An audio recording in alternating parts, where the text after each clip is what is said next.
Ritorniamo in studio con lo sport. Il calcio è stato rigettato il ricorso del Taranto. È stata definita la griglia dei play-off che partiranno il 7 maggio. Il Catania entrerà in scena il 14 con il primo turno della fase nazionale. La squadra si allena al Cibalino. Nel frattempo la società rinforza l'organico dirigenziale. Francesco Triolo. Gli allenamenti al Cibalino secondo il programma di avvicinamento, il quadro di lavoro che dovrà permettere al Catania di mettere benzina nelle gambe, ma soprattutto di resettare le scorie della stagione e di alleggerire la testa. L'obiettivo è essere lucidi quando sarà necessario, ovvero dal 14 maggio, perché i rossazzurri adesso hanno una grande opportunità, quella di giocare la fase post-season sapendo di non avere nulla da perdere, ma con la consapevolezza delle proprie potenzialità. Intanto si può stare a guardare le avversarie dopo che il collegio di garanzia del CONI ha respinto il ricorso del Taranto contro la penalizzazione di 4 punti inflitta per irregolarità amministrative. La classifica finale del girone C è rimasta immutata e così diventa definitiva anche la griglia del primo turno della fase del girone degli spareggi promozione.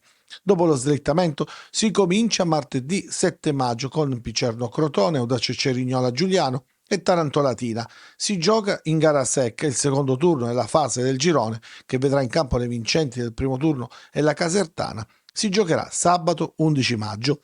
Il Catania invece è già alla fase nazionale ed entrerà in scena nel primo turno con andata in trasferta il 14 maggio. Ritorna in casa il 18 maggio perché è considerata testa di serie. Non si può conoscere ancora l'avversario perché sarà deciso da un sorteggio integrale al termine della prima fase. Se dovesse passare il turno invece il Catania giocherà sicuramente l'andata in casa e il ritorno in trasferta perché sarà la squadra peggiore classificata. La società intanto prosegue nel suo lavoro di rafforzamento dirigenziale. È stata affidata a Salvino Sinatra la direzione dell'area marketing. Toccherà a lui sviluppare iniziative, innovazioni e sinergie per la crescita qualitativa in un settore nevralgico e per valorizzare il brand. Palermo in ritiro per blindare il sesto posto che mai come in questo momento è a rischio. Domenica contro l'Ascoli la formazione di Mignani ha un solo imperativo: vincere.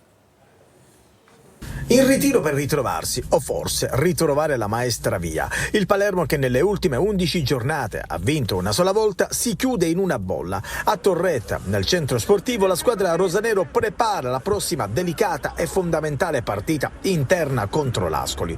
Come un labirinto senza via d'uscita o un tunnel senza luce all'orizzonte. Il Palermo non sa più vincere, sta collezionando giornata dopo giornata solo record negativi. Ecco che anche il sesto posto, obiettivo minimo del club, è a rischio. La Sampdoria, settima, a 3 punti in meno del Palermo, ha il favore dello scontro diretto, ma anche il Brescia potrebbe insidiare la formazione rosanero, considerando che le rondinelle nel prossimo turno giocheranno in casa contro il Lecco, già retrocesso. Insomma, tutti corrono tranne il Palermo, che invece è fermo. La cura Mignani non funziona, il cambio modulo ha asciugato le potenzialità offensive della squadra, che continua sempre a prendere gol. Occorre ben altro, probabilmente è anche una questione di testa. Il ritiro servirà? Lo scopriremo solo domenica, quando al Barbera arriverà l'Ascoli a caccia di punti salvezza.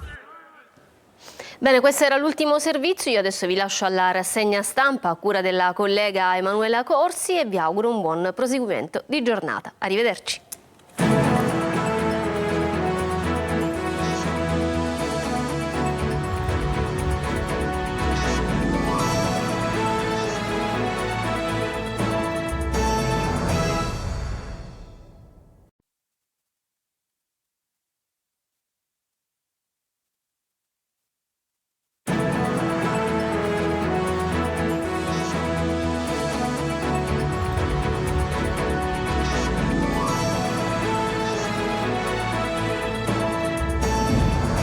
Buongiorno, benvenuti alla TG Sicilia, le principali notizie. Marito e moglie sessantenni trovati morti in casa nel cuore della Palermo Bene. Ipotesi omicidio-suicidio. Una pistola trovata nelle mani della donna, agente di polizia municipale. Sconvolti i colleghi. Non si ferma il procedimento di passaggio dell'ex Bluteca Pelligra. Il ministro Urso a TG Sicilia, l'ultima parola spetta al TAR, ma la procedura di assegnazione è stata regolare. Paradossi siciliani, il lavoro c'è, mancano le figure professionali, 14% in meno dell'anno scorso le assunzioni per turismo, alloggi, ristoranti. Caos a Messina, nelle liste d'attesa per le visite mediche, c'è chi aspetta anche più di 2 anni. Azienda sanitaria e policlinico decidono di aprire gli ambulatori la domenica mattina. Palermo, la Commissione regionale antimafia apre un fascicolo sullo zooprofilattico. Un esposto della CGIL sull'istituto commissariato da 9 anni solleva dubbi sull'utilizzo dei fondi, 23 milioni. Intanto, per l'autorevole quotidiano britannico Financial Times, Palermo si è liberata dalla morsa della mafia e vive una rinascita. Il bel tempo nel weekend favorisce dappertutto passeggiate e appuntamenti culturali. A Catania stasera FIC Festival a scenario pubblico. Domani Lungomare Fest tra le piazze senza auto a ridosso della Scogliera. Continua però a dividere il progetto comunale dell'area pedonale al Castellursino. Calcio, il Palermo obbligato a vincere domani al Barbera contro l'Ascoli per blindare il 6° posto. In Serie C, rigettato il ricorso del Taranto, è pronta la griglia play-off. Il Catania in campo martedì 14.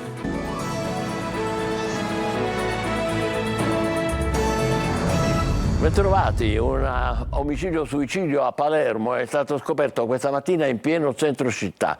Le vittime sono marito e moglie, commercialista lui, agente di polizia municipale lei, sconvolti i colleghi della donna. Sul posto i carabinieri ricostruiscono la drammatica dinamica. Amalio Viola. Sabato mattina drammatico nel centro residenziale della città di Palermo. Marito e moglie sono stati trovati morti in casa nel loro appartamento in via Notarbartolo. Le vittime sono Laura Lupo, agente della polizia municipale di 62 anni, e il marito commercialista di 66, Pietro Delia.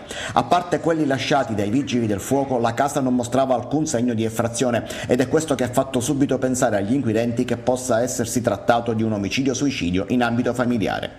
I due sono morti a causa di alcuni colpi d'arma da fuoco. Nel corso del sopralluogo la pistola è stata rinvenuta ancora in pugno alla donna. Sconvolti i colleghi, come ci dice Nicola Scaglione, vigile urbano e segretario del sindacato CSA, accorso sul posto. Nessuno di noi poteva immaginare una cosa del genere. Non potevamo immaginare una sciagura del genere di una persona che tutti stimiamo e tutti vogliamo bene, che sempre avuto un comportamento sereno, tranquillo, mai dato un minimo di pensiero sotto questo punto di vista, quindi siamo sconvolti, aspettiamo adesso di capire un pochettino meglio quello che è successo, quello che sta succedendo e chiaramente aspettiamo che gli investigatori facciano il loro lavoro come sempre fanno. Siamo sconvolti. A dare l'allarme è stata la figlia della coppia che non riusciva a parlare con i propri genitori. I vigili del fuoco, aprendo la porta, hanno trovato i corpi dei coniugi, il cui decesso è stato confermato dai sanitari del 118. Le indagini sono affidate ai carabinieri che stanno ancora eseguendo il sopralluogo nell'appartamento e ascoltando vicini, parenti e conoscenti. Ex Bluetech, il ministro Urso rassicura regolare l'assegnazione della gara al gruppo Pelligra, anche se in caso di ricorso l'ultima parola spetterà al TAR. Torino De Mana. Per quanto riguarda l'ex Bluetech, c'è una battuta d'arresto? I giudici decideranno se il ricorso fosse presentato secondo ovviamente i loro criteri. Noi siamo sicuri di aver fatto un ottimo lavoro e che l'assegnazione sia stata pienamente rispondente alle regole, peraltro a un soggetto molto importante e significativo sul piano internazionale, che ha già realizzato con successi la riconversione di 3 parchi industriali, 2 dei quali derivanti appunto dalla dismissione della produzione automobilistica in Australia, e può certamente farlo anche in Sicilia. E le procedure sono state estremamente corrette, poi ovviamente ognuno ha le sue competenze, quindi anche il TAR ha le sue, giudicheranno i giudici del TAR, ove il ricorso fosse presentato al TAR. Noi abbiamo salvato la situazione all'ultimo momento utile, perché a novembre finisce l'amministrazione straordinaria e quindi si passa alla liquidazione. È chiaro che quello che gli operai, i lavoratori che hanno aspettato tanti anni per tornare al lavoro, tutto auspicano, salvo che la liquidazione. Dalla frenata al nuovo polo industriale di Termini Imerese alle imprese balneari che si preparano ad affrontare la nuova stagione sotto il peso dell'incognita delle concessioni, fino al taglio degli sgravi al sud. Il lavoro e le preoccupazioni dei siciliani saranno al centro della nuova puntata del Punto. L'approfondimento di Luca Ciliberti, in onda oggi alle 14.30 su Telecolor e alle 21.30 su questa rete. All'interno della trasmissione anche dati in esclusiva dell'istituto SWG. Tra gli ospiti il presidente di Confindustria Sicilia, Gaetano Vecchio, albergatori, titolari di imprese turistiche, ristoratori. Patto delle ACI, via libera al finanziamento di 8 milioni per lo sviluppo del territorio. Acireale, capofila di un progetto che coinvolge altri 5 comuni del comprensorio. Tonino De Mana. 7 milioni di euro ai comuni ed 1 ai privati. È ufficiale il finanziamento che rilancia il patto territoriale delle ACI, formalizzato ad Acireale dal ministro delle imprese e del Made in Italy Adolfo Urso. Un progetto che rilancia le ambizioni turistiche di un territorio dalle grandi potenzialità che può sfruttare il mare, l'Etna, la cultura e la tradizione. E naturalmente il pensiero corre al Carnevale di Acireale e, perché no, alle terme, che in quest'ultimo caso attendono notizie concrete dalla regione. Acireale capofila, ACI Catena, ACI Castello, ACI Sant'Antonio, San Gregorio di Catania e Valverde ora possono pianificare una serie di progetti mirati a creare sviluppo, occupazione e quindi benessere. A fare gli onori di casa il sindaco di Acireale Roberto Barbagallo. Non vogliamo, come è successo in passato, disperdere tutti questi finanziamenti, quindi realizzare cattedrali nel deserto o singoli interventi nei comuni. Vogliamo che l'intervento sia unico, globale e che individui in questo territorio un territorio importante che possa accogliere dal punto di vista turistico, culturale, tantissima gente. Acireale comune capofila avverte una responsabilità in più? Sì, Acireale da sempre è comune capofila del patto delle ACI, ha dimostrato con responsabilità di avviare, iniziare e completare tantissimi finanziamenti. Avvertiamo una responsabilità, però diciamo che questa responsabilità ci onora e siamo pronti. L'ambizioso progetto del patto delle ACI, finalmente sbloccato, era finito nel limbo di un paradossale provvedimento amministrativo. Il lavoro in Sicilia c'è, ma mancano le figure professionali, anche nei settori vitali per l'economia dell'isola. La proiezione di Assoesercenti parla di 85.000 contratti disponibili, con un calo del 14% dell'occupazione rispetto all'anno scorso. Desiree Ferlito.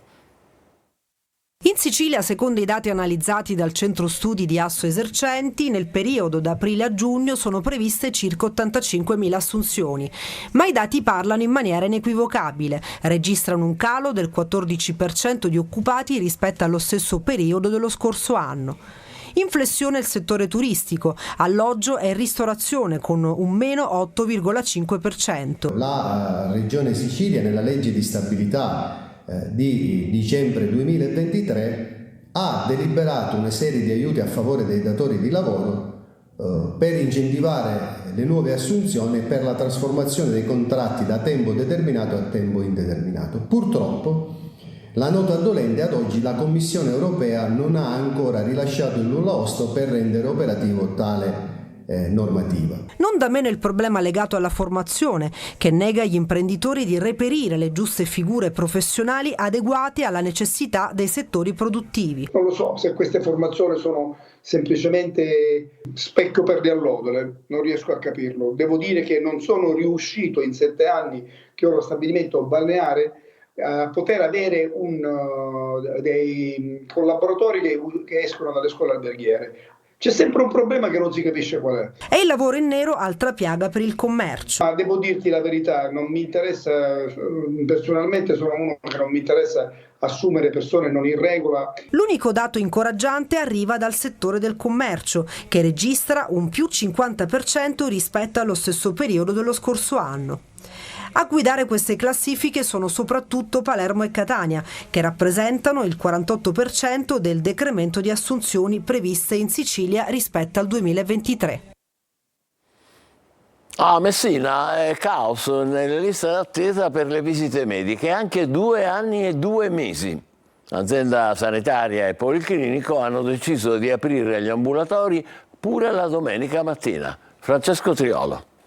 2 anni e 2 mesi per una visita medica per approfondire la gravità dell'osteoporosi che lo screening gratuito e sperimentale effettuato al Policlinico gli aveva diagnosticato. È la vicenda di un paziente che ha scritto una lettera ai vertici dell'azienda universitaria e all'assessorato regionale alla salute e che ripropone con evidenza il tema delle liste d'attesa. E non è un caso isolato, un altro riguarda un signore che deve attendere anche lui 2 anni e 2 mesi per una visita specialistica alla mandibola.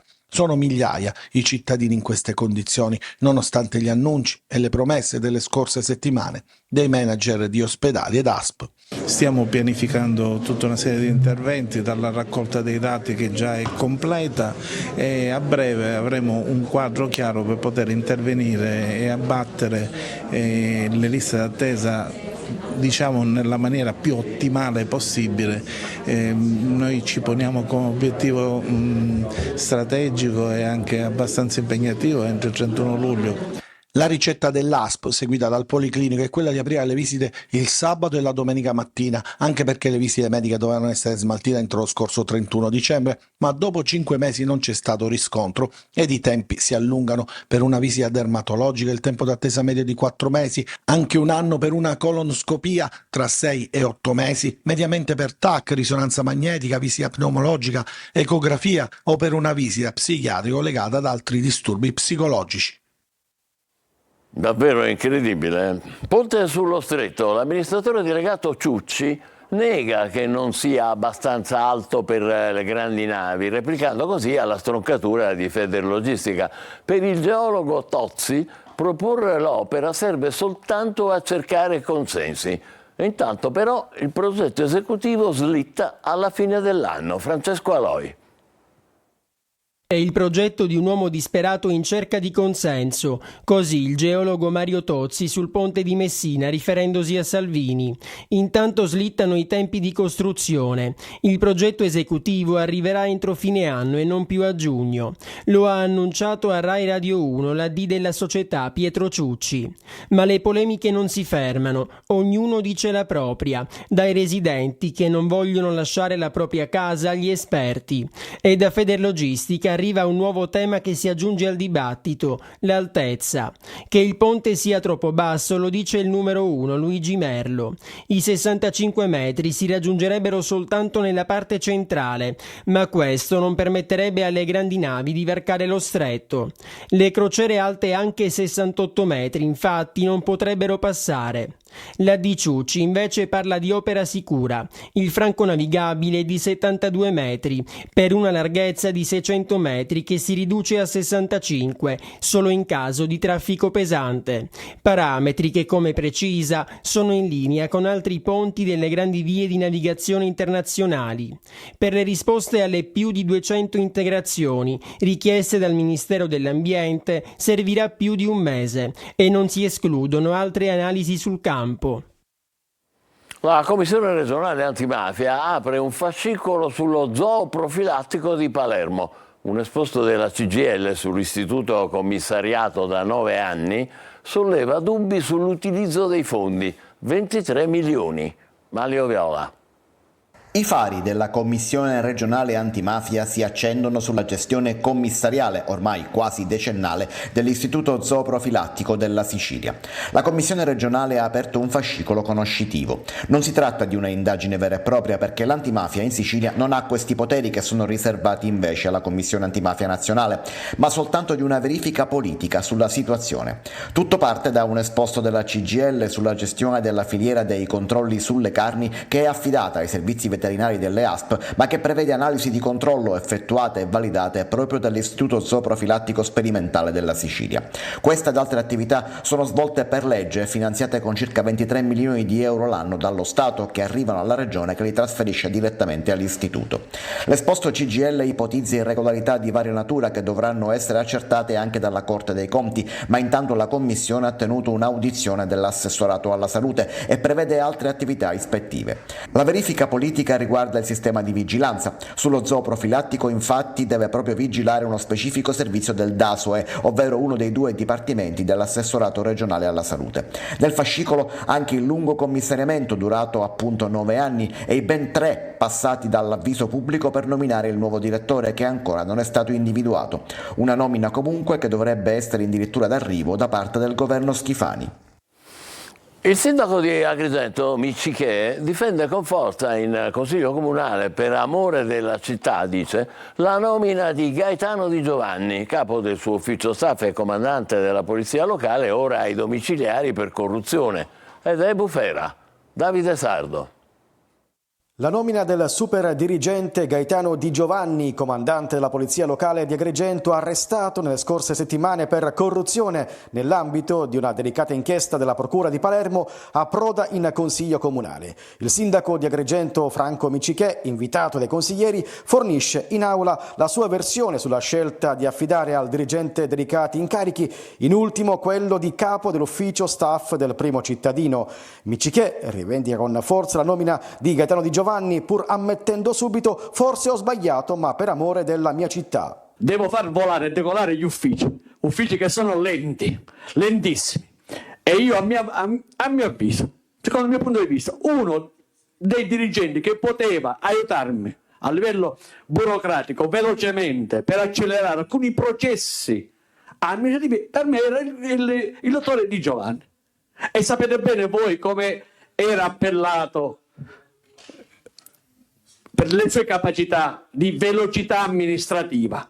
Se poi fuori dal comune di Agrigento, fuori da questo comune, fuori da questa provincia, poi lui facesse altre cose, questo a noi non interessa. Il sindaco ha poi riferito anche sugli incarichi affidati agli ingegneri Paolo Di Loreto e Maurizio Erbicella. Il primo, consulente del comune di Agrigento per il piano regolatore, è stato arrestato nell'inchiesta catanese Pandora. Il secondo, che si occupava della valutazione ambientale, risulta indagato nella medesima attività investigativa. Sulla scelta di Paolo Di Loreto, il sindaco Miccichè ha affermato di averlo scelto sulla base del curriculum perché è uno degli urbanisti più rinomati d'Italia.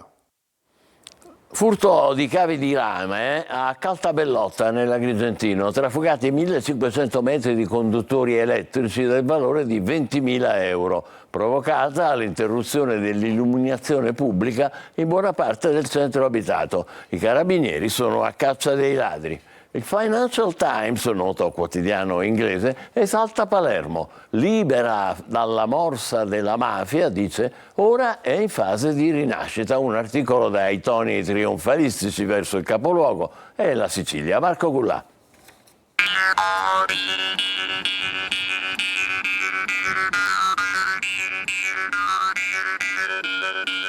La Sicilia per decenni è stata sempre associata a queste immagini, con la mafia tentacolare a prendersi sempre la scena. Ma i tempi sembrerebbero cambiati e adesso vi diciamo anche il perché. Sicilia bella, voglio giocare con la Il Financial Times, il noto quotidiano economico-finanziario britannico, ha esaltato la rinascita di Palermo e della Sicilia, con un articolo dai toni trionfalistici verso il capoluogo. Un tempo gioiello del Mediterraneo, negli anni '80 il capoluogo siciliano era diventato fatiscente e pericoloso. Ora, liberati dalla morsa della mafia, è in corso una rinascita, scrive il Financial Times. Parole al miele per Palermo. Un altro passaggio sottolinea come la città siciliana ora pullula di nuove iniziative, dagli spazi di coworking per nomadi digitali ai festival alternativi di cinema, teatro e letteratura e alle mostre d'arte. Verrebbe da dire che finalmente la Sicilia non viene più inquadrata solo per fattori negativi, nonostante comunque Cosa Nostra sia sempre presente e lo testimoniano le decine di arresti che le forze dell'ordine eseguono ogni mese. Uno switch: le bellezze di Palermo hanno ammaliato gli inglesi e non solo. This Jakarta is very, very beautiful. I like Palermo. Non c'è dubbio. Raffica di sequestri e multe alla pescheria di Catania. Molti i commercianti che sono scappati alla vista dei NAS dei carabinieri, della polizia locale e dell'azienda sanitaria. Bloccati dagli agenti, sono stati multati per gravi illeciti igienico-sanitari. Questo alla pescheria di Catania. Sequestrati 120 kg di pesce. Fine settimana di bel tempo in Sicilia, diverse le iniziative a Catania tra spettacoli teatrali e isole pedonali che però continuano a dividere i catanesi. Emanuela Corsi. Cosa ti piace di più della Sicilia? Il cibo sicuramente e la cultura e la storia. It's amazing place, people. Weekend di sole e di caldo in Sicilia, a Catania sono tante le iniziative per questo fine settimana. Domani il Lungomare Fest, quindi una grande isola pedonale sul lungomare del capoluogo etneo, ma noi ci troviamo in questo momento in un'altra area della città, cioè nei pressi del Castello Ursino, che a breve dovrebbe essere pedonalizzata. Dopo le riunioni operative delle scorse settimane, anche Piazza Federico di Svevia verrà pedonalizzata. Lo ha deliberato la giunta comunale guidata dal sindaco Trantino. Qui sono molti i turisti che quotidianamente visitano l'area dove si trova il Castello Ursino, il maniero federiciano costruito nel XIII secolo, sede del Museo Civico della città etnea. La zona è ricca di attività commerciali, soprattutto ristorative, e sono soprattutto gli esercenti a dirsi contrari all'istituzione di un'isola pedonale permanente. Noi siamo contrari, perché comunque non ha dato un beneficio per noi che lavoriamo qua. Anche lui mette degli autobus, delle cose. Io che sto in periferia come faccio?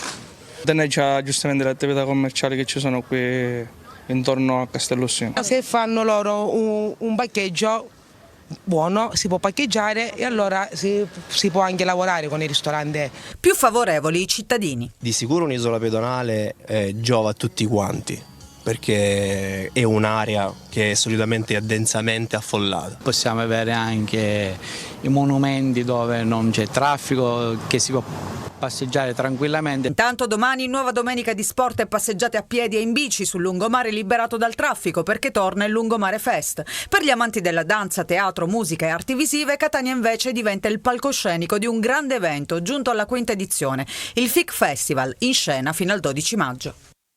E adesso facciamo la nostra pausa consueta, tra poco per il calcio il Palermo, domani in campo, obbligato a vincere contro l'Ascoli. State con noi, vi aspettiamo.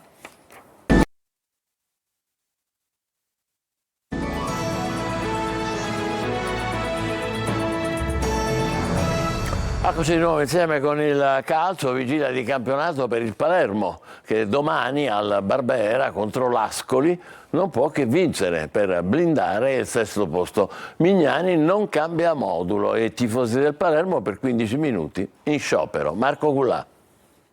Il Palermo si gioca un campionato. Domani contro l'Ascoli i rosanero non hanno più alibi. Occorre una vittoria per ipotecare il sesto posto, che è fondamentale per due motivi. Uno, perché nel primo turno playoff i rosanero giocherebbero in casa, e due, perché anche in caso di parità fino ai tempi supplementari il Palermo staccherebbe per meriti di classifica il biglietto per il secondo turno. Ecco perché dal sesto al settimo posto cambia tutto il copione. Ma i numeri in questo momento condannano fermamente la squadra di Mignani, e anche il tecnico è già finito sulla graticola. Indiscrezioni sul futuro lo danno già per partente a fine stagione. Solo la promozione in Serie A potrebbe permettere all'allenatore di rimanere sulla panchina rosanero. Tornando alla sfida di domani al Barbera, il Palermo deve vincere contro l'Ascoli, che però ha la disperata ricerca di punti salvezza. Mignani anche questa volta non cambierà modulo, difesa a 3 e 2 punti levanti che saranno Brunori e Mancuso. A centrocampo Ranocchia partirà titolare, Di Francesco invece agirà da elastico tra centrocampo e attacco.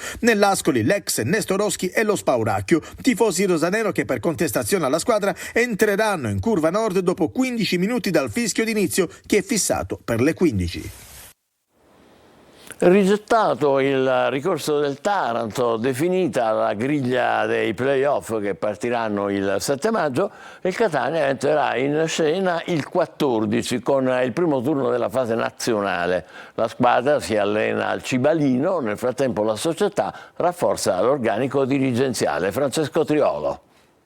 Gli allenamenti al Cibalino secondo il programma di avvicinamento, il quadro di lavoro che dovrà permettere al Catania di mettere benzina nelle gambe ma soprattutto di resettare le scorie della stagione e di alleggerire la testa. L'obiettivo è essere lucidi quando sarà necessario, ovvero dal 14 maggio, perché i rossazzurri adesso hanno una grande opportunità, quella di giocare la fase post-season sapendo di non avere nulla da perdere ma con la consapevolezza delle proprie potenzialità. Intanto si può stare a guardare le avversarie dopo che il collegio di garanzia del CONI ha respinto il ricorso del Taranto contro la penalizzazione di 4 punti inflitta per irregolarità amministrative. La classifica finale del girone C è rimasta immutata e così diventa definitiva anche la griglia del primo turno della fase del girone degli spareggi promozione. Dopo lo slittamento si comincia martedì 7 maggio con Picerno Crotone, Audace Cerignola Giuliano e Taranto Latina. Si gioca in gara secca il secondo turno della fase del girone che vedrà in campo le vincenti del primo turno e la Casertana. Si giocherà sabato 11 maggio. Il Catania invece è già alla fase nazionale ed entrerà in scena nel primo turno con andata in trasferta il 14 maggio, ritorno in casa il 18 maggio perché è considerata testa di serie. Non si può conoscere ancora l'avversario perché sarà deciso da un sorteggio integrale al termine della prima fase. Se dovesse passare il turno invece il Catania giocherà sicuramente l'andata in casa e il ritorno in trasferta perché sarà la squadra peggiore classificata. La società intanto prosegue nel suo lavoro di rafforzamento dirigenziale. È stata affidata a Salvino Sinatra la direzione dell'area marketing. Toccherà a lui sviluppare iniziative, innovazioni e sinergie per la crescita qualitativa in un settore nevralgico e per valorizzare il brand. E noi ci fermiamo qui, torneremo alle 20. Grazie e buon pomeriggio.